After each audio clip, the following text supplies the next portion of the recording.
bad lists. A lot of these big accounts make them and nobody likes them. Usually the ones I see are from like music and they're trending for being just bad, like Complex and Rolling Stone. This one is The Ringer. The big picture, 35 actors under 35, I'll admit it's got a nice little ring to it. It starts off beautifully because Harry Styles sits at 35.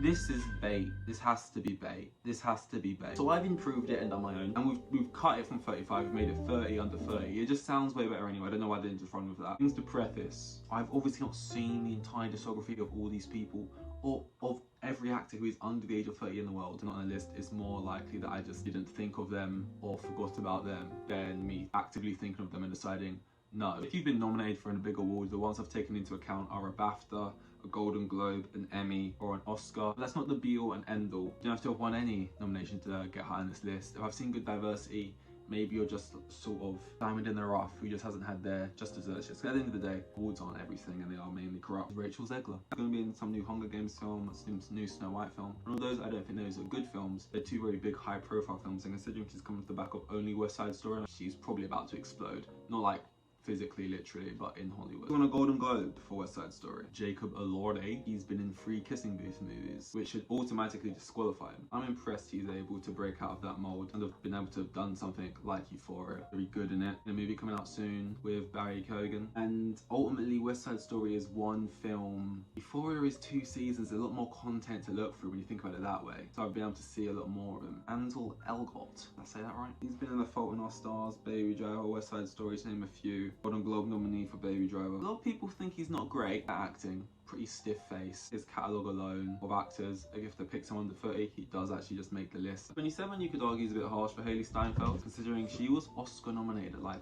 14, which is ridiculous. I found that out like today. But when I was looking at her career since then, it's just been a bunch of like Bumblebee movie, Pitch Perfect, Hawkeye. Like, I'm just not overly impressed with this stuff. She's good in it. She was actually quite good in Hawkeye, but not enough to propel her any further up the list. Ulm Reed, Rury's younger sister in Euphoria, appeared in 12 Years a Slave, When They See Us, The Invisible Man, Suicide Squad, I mean, The Last of Us, that new series. Very good catalogue for a 19-year-old. And even in most of these movies, the roles are very small, but he's an impactful mark considering the short space of time. Ian Charles Chapman was in 1917 Game of Thrones, the king. I'm surprised he hasn't done more, or when I was looking through his stuff he's got coming up, anything I was too interested in. Keke Palmer, Emmy winner. I think a lot of people think Keke Palmer, they put her in the same category as Awkwafina. Obnoxious when on screen. I think her performances, they have a sort of phonetic energy. Is that right? The dynamism there, which you either love or hate. It's either going to repel you or attract you. He's overhated, slightly underrated. You got Nope, you got Hustlers, you got Sister Act 3, which is coming out soon. Sadie Sink, Stranger Things. That's right, Millie Bobby Brown, you ain't on the list. Yeah, out of the kids, I would say Sadie Sink is the best. In the Whale, which I haven't seen yet, but got high praise. Ashton Sanders, Moonlight, Judas and the Black Messiah. He's one of those people, he knows how to pick a role that's going to do well critically. I haven't seen too much of him because I'm always watching like the Oscar bait kind of movies, but he's good at what he does, to be fair. Alex Wolff.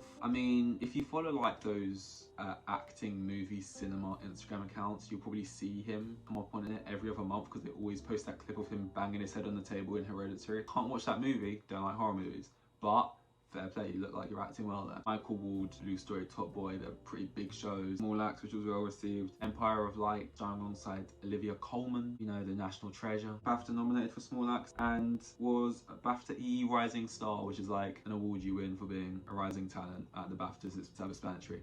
And I take that with more than just a pinch of salt. I take it with like a chunky handfuls of salt. A lot of good people have won that Rising Star Award. Sydney Sweeney, Euphoria, White Lotus. Emmy nominated for Euphoria and BAFTA nominated for White Lotus. Jarrell Jerome, barely seen, but off of their catalogue alone. Moonlight, When They See Us. Kind of somber, sad stuff, which I don't give too much viewing to. Emmy winner, second winner we got so far, and you got to look for When They See Us. I've had to put him in at number 18. 25 as well. That's another thing. If you're like 30 on this list, and you got a huge catalogue, you might be below someone who's like 19 with a less huge catalogue. I'm predicting that by the time they're your age, they might have more accolades or whatever. So age also plays a factor. Letitia Wright, another one of the EE BAFTA Rising Stars. Black Panther, Small Axe. I mean, nominated for Black Mirror. I'm for Kick. I just saw Black Panther. I thought it was good. It wasn't amazing. You know, Marvel aren't these days, and she was very good. Underrated. A lot of people giving Angela Bassett a lot of credit, and fair play, she should get that. She was the best, but I think Fish Fry was really good as well. Cody Smith McPhee, Power of the Dog, Elvis, Oscar nominated for The Power of the Dog, Golden Globe winner for The Power of the Dog, BAFTA nominated for The Power of the Dog. A sort of a more subdued, nuanced performance there, which is sometimes more impressive than Oscar Beatty's scream cry performance. We got Harris Dickinson, Triangle of Sadness, See How They Run. First thing I saw him in was The King's Man, which wasn't a great film, but it's where he first popped up there, then within like the recent 2 years he's again exploded, blown up, and just getting a bunch of roles that I think within the next 5 years Harris Dickinson will be like a household name in the way that I don't think Coach Smogglefee will be. Noah Duke, Funny Boy, Ford versus Ferrari, A Quiet Place. Oh, I just thought he's 17 and he was even younger when he done those things. Tom Holland, I think the example of an actor who's good but doesn't pick great roles. You look at some of the actors later on, it's like I think there's something to be said for the fact that Tom Holland has became the leading man in these Marvel movies, fair enough, and Spider-Man, but then in everything he does, he's just always stayed in America, and for every film he does, he's a leading man in whatever movie. The Devil All the Time, Cherry, Chaos Walking. When he stepped away from Spider-Man for a little bit, wanting to do something a little bit more critically acclaimed, you did it with Anthony and Joe Russo, the directors of Endgame. There's other actors where you can see who have taken different parts of their career. I think I've made them be viewed as better actors, and it's not because maybe they are actually better, but it's because they've been given the opportunity to be perceived as better. You guys got that Fred Astaire film, I don't know if that's still going ahead. I know how Fred Astaire is like dying, which was Don't Make a Film About Me. He's the third one so far, joining Letitia Wright, Michael Wood, BAFTA Rising Star winner. Taylor Russell at Bones and All and Waves. You know, she's got like the Escape Room and the Escape Room 2 like sprinkled in between there to make that dosh. And Will Poulter is the fourth, another EE BAFTA Rising Star. Nominated for Dope Sick was in Midsommar, Narnia, if you want to count that, Detroit. And I was debating with him or my 10th place who would fill out my top 10. John Boyega, the fifth and final on this list, BAFTA EE Rising Star winner. Attack the Block, Star Wars, The Woman King, Small Axe, Golden Globe winner for Small Axe. He's the only 30-year-old on here. I stay away from too many 30-year-olds because I just thought you don't need the love. He's someone who I look at and would say maybe had Tom Holland treatment of what Tom Holland's getting now when people look at him as an actor, but you know, he's branched out and he's managed to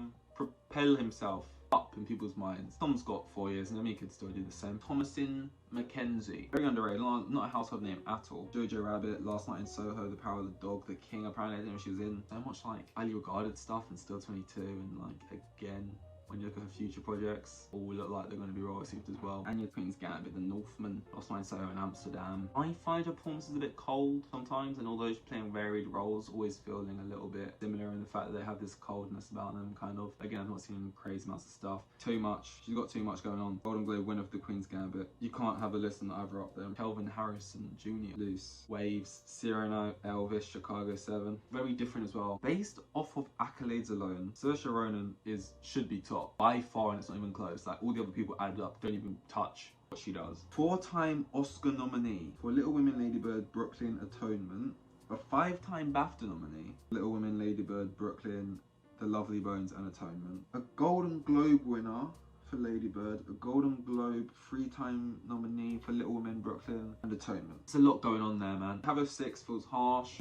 Look, don't sweat it, this list is way better than the other one. Barry Keoghan, Banshees of Inisherin, just watched that. The Green Knight, seen it. Dunkirk, seen it. Killing of a Sacred Deer, have not. The Batman, just in it at the end of the cutscene. Karma Forces, which he was BAFTA nominated for. And I just had him above because he does like these weirder roles, and like who he plays in Dunkirk compared to like the Green Knight, and then compared to the Banshees, and then like the Batman thing with all the prosthetic on it. I don't know, it was just more exciting catalogue for me when I was looking for it. Zendaya, you know who that is. I actually think underrated because everyone says she's overrated because she's big, and then therefore underrates. It's kind of like a weird circle thing. Spider-Man, Dune, Euphoria, Greatest Showman, Malcolm and Marie, and then that new Challengers film, Luca Guadagnino. 2-time Emmy winner. A lot of people who've shouted out for being nominees. It's a 2-time winner for Euphoria, where put a lot of weight on that. That has carried her up this list immensely for the performances in Euphoria, I think. Lucas Hedges, 3 Billboards, Manchester by the Sea, Lady Bird, Waves, Mid-90s, Honey Boy. A Oscar nominee, Manchester by the Sea. A Golden Globe nominee for The Boy Erased. Can't really argue with it. You could actually, it's all fair, it's all opinion, it's all just debate, so actually do as you please. Pugh, it's Florence Pugh. Midsommar, Little Women, Black Widow, not a great film, but the best part of it. Don't Worry Darling, same as I've said for Dune Part 2 apparently, I was happy to see that. Oppenheimer as well, nominated for Little Women. BAFTA nominated for Little Women. Again, she's kind of everywhere, out of nowhere. And there's not even bias in this. Is my favourite actor, but my favourite actor for a reason, because they're the best in my opinion.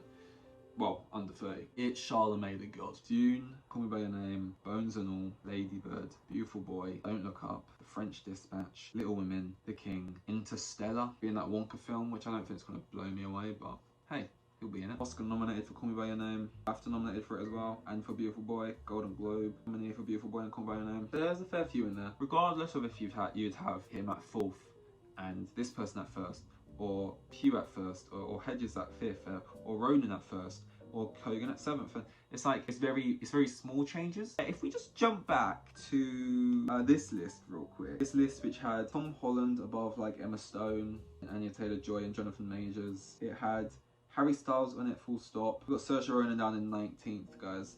Like, it's upsetting to read. So pick your poison. There it is in full. It's literally 1 AM.